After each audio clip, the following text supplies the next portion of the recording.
दोस्तों आज की इस वीडियो में हम दिल्ली पुलिस कांस्टेबल 2017 के एग्जाम में पूछे गए जीके जीएस के 40 क्वेश्चन करने वाले हैं। और आप सभी दोस्तों चेक कीजिएगा 40 में से कितने क्वेश्चंस का आंसर आपको पहले से पता था, ठीक है ना। और आप लोग स्कोर भी बताइएगा 40 में से कितने क्वेश्चंस का आंसर आप लोग सही कर पाए।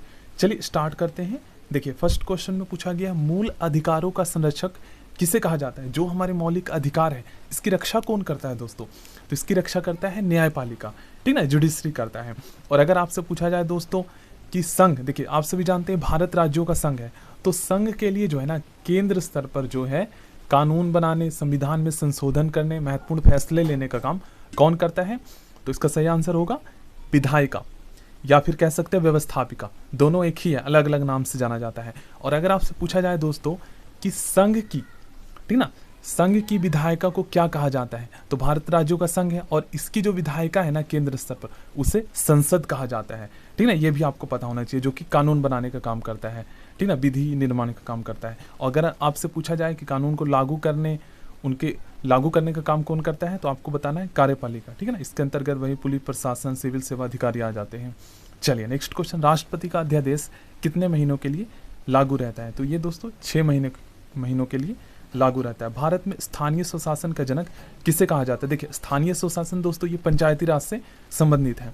और पंचायती राज की शुरुआत कब हुई थी, तो ये दोस्तों अगर बोला जाए स्वतंत्र भारत में, तो ये दोस्तों पंडित जवाहरलाल नेहरू जी के द्वारा जो है इसकी शुरुआत हुई थी 2 अक्टूबर 1959 को राजस्थान के नागौर जिले से, ठीक है ना। अगर आपसे गांव पूछा जाए तो बगधरी गांव से, ठीक ना। चलिए नेक्स्ट क्वेश्चन करते हैं। और अगर आपसे ये पूछा जाए दोस्तों कि भारतीय पंचायती राज का जनक किससे कहा जाता है, तो बलवंत राय मेहता को, ठीक ना, पंचायती राज का जनक अगर पूछा जाए तो। और एक क्वेश्चन ये भी पूछा जाता है कि हर साल जो है ना पंचायती राज दिवस कब मनाया जाता है, तो 24 अप्रैल को। और देखिए एक क्वेश्चन ये भी पूछा जाता है कि पंचायती राज को जो है ना संवैधानिक दर्जा कब मिला, तो ये दोस्तों 73वें संविधान संशोधन अधिनियम के तहत जो है पंचायती राज को भारत में जो है संवैधानिक दर्जा मिला, ठीक ना। LM सिंघवी समिति जो है इन्होंने सिफारिश की थी, इन्हीं के मतलब प्रयासों के आधार पर जो है ये दर्जा मिला। अब दोस्तों जब संवैधानिक दर्जा मिल गया ना, तो आधिकारिक तौर पे जो है 1992 24 अप्रैल 1992 से जो है पंचायती राज भारत में लागू हो गया, ठीक है ना। और अगर आपसे पूछा जाए कि जो पंचायती राज व्यवस्था है ये कौन सी अनुसूची में है, तो आपको बताना है 11वीं अनुसूची में। और अगर आपसे पूछा जाए दोस्तों कि 11वीं अनुसूची में मतलब कि पंचायती राज के कितने विषय हैं, तो 29 विषय है। और देखिए यहाँ पर एक और नाम है लॉर्ड कॉर्नवालिस, इसे दोस्तों भारत में जो है सिविल सेवा का जनक के नाम से जाना जाता है, या कह सकते हैं इन्होंने इसकी शुरुआत की थी। क्वेश्चन नंबर 4 में पूछा गया है द लास्ट चाइल्ड पुस्तक के लेखक कौन है, इसका सही आंसर होगा मूलक राज आनंद। नेक्स्ट क्वेश्चन करते हैं दोस्तों। नेक्स्ट क्वेश्चन पूछा गया मैकाल पर्वतमाला किस राज्य में स्थित है, तो ये पर्वतमाला दोस्तों छत्तीसगढ़ राज्य में स्थित है। भारतीय प्राणी सर्वेक्षण का मुख्यालय कहाँ है, ये दोस्तों कोलकाता में है। और अगर आपसे पूछा जाए भारतीय पुरातत्व विभाग के जनक किसे कहा जाता है, तो ये दोस्तों अलेक्जेंडर कनिंघम को कहा जाता है। नेक्स्ट क्वेश्चन, सोवियत संघ का विघटन कितने स्वतंत्र राष्ट्रों में हुआ था, 15, ठीक ना। और अगर आपसे पूछा जाए कि सोवियत संघ का विघटन कब हुआ था, तो ये कब हुआ था दोस्तों 25 दिसंबर 1991 को हुआ था, ठीक ना, 25 दिसंबर 1991। भारत के पहले रक्षा मंत्री कौन थे, दोस्तों भारत के पहले जो रक्षा मंत्री थे ना ये थे दोस्तों बलदेव सिंह जी, ठीक ना। और अगर आपसे पूछा जाए भारत के पहले गृह मंत्री सरदार वल्लभ भाई पटेल जी। भारत के प्रथम उपराष्ट्रपति पूछा जाए तो डॉक्टर S राधाकृष्णा। और अगर आपसे पूछा जाए भारत के पहले राष्ट्रपति, तो आपको पता ही है डॉक्टर राजेंद्र प्रसाद।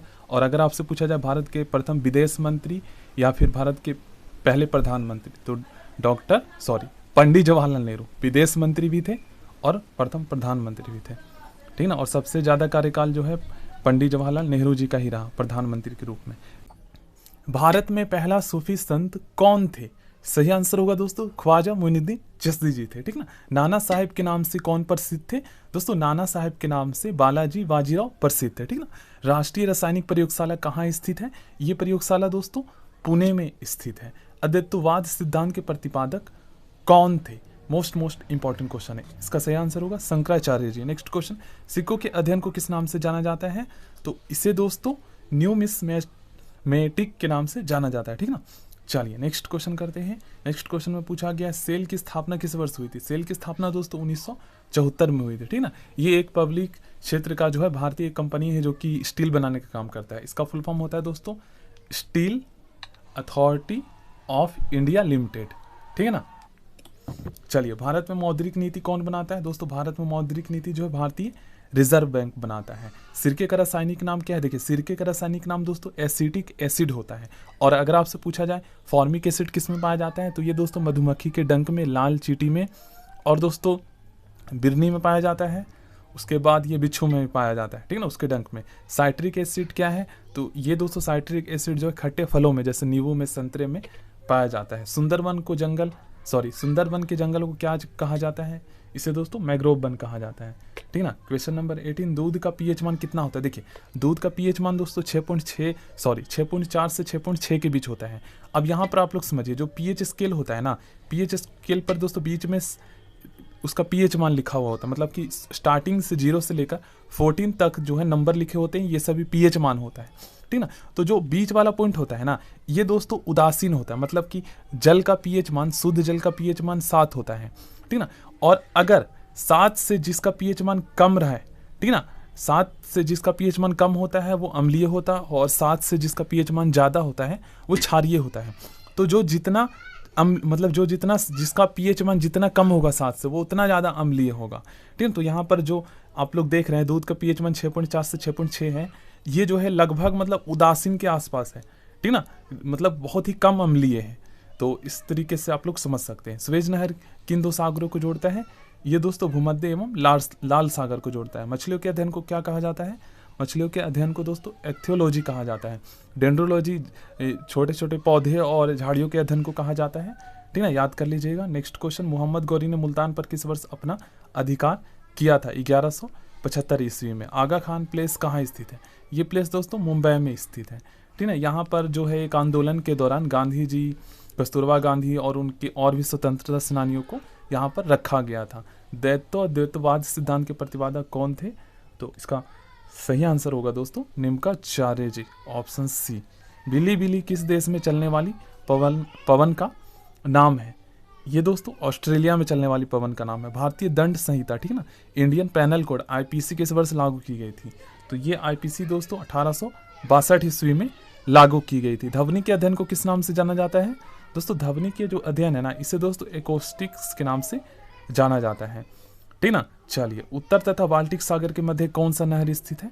उत्तरी तथा बाल्टिक सागर के मध्य दोस्तों ये जो नहर है इसका नाम है कील नहर, ठीक ना। महात्मा गांधी की गिरफ्तार होने के बाद नमक सत्याग्रह, आगे पढ़ते हैं, नमक सत्याग्रह का नेतृत्व किसने किया था। तो इसका नेतृत्व दोस्तों अब्बास तैयब जी ने किया था।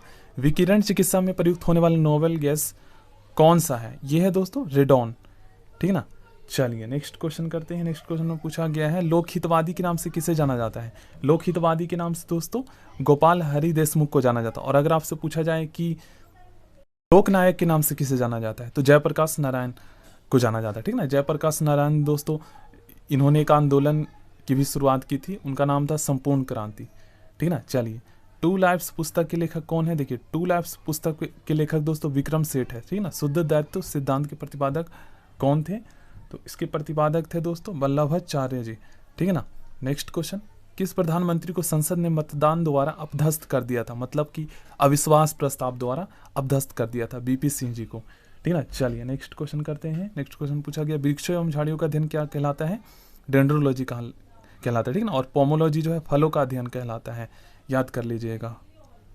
अगर आपसे पूछा जाए एपीकल्चर क्या है, तो एपीकल्चर जो है ना, ये दोस्तों मधुमक्खी के पालन, उनका पालन प्रबंध का अध्ययन होता है एपीकल्चर में, ठीक ना। मत्स्य पालन के अध्ययन को क्या कहा जाता है, तो पीसीकल्चर कहा जाता है, ठीक ना। और हॉर्टिकल्चर में वही बागवानी होता है। और सिल्वीकल्चर दोस्तों ये जो है वन प्रबंध से संबंधित है, ठीक ना। चलिए उकाई परियोजना किस राज्य में स्थित है। ये परियोजना दोस्तों गुजरात राज्य में स्थित है। और ये दोस्तों जो है ना ताप्ती नदी पर स्थित है गुजरात में। सरदार सरोवर के बाद ये दूसरा सबसे बड़ा परियोजना है गुजरात में, याद कर लीजिएगा। क्वेश्चन नंबर 37, मुगल काल का पहला भारतीय हिंदी विद्वान कौन था। मलिक मोहम्मद जैसी, क्लास 12 हिंदी में आपने पढ़े होंगे। भटकल पतन किस राज्य में स्थित है।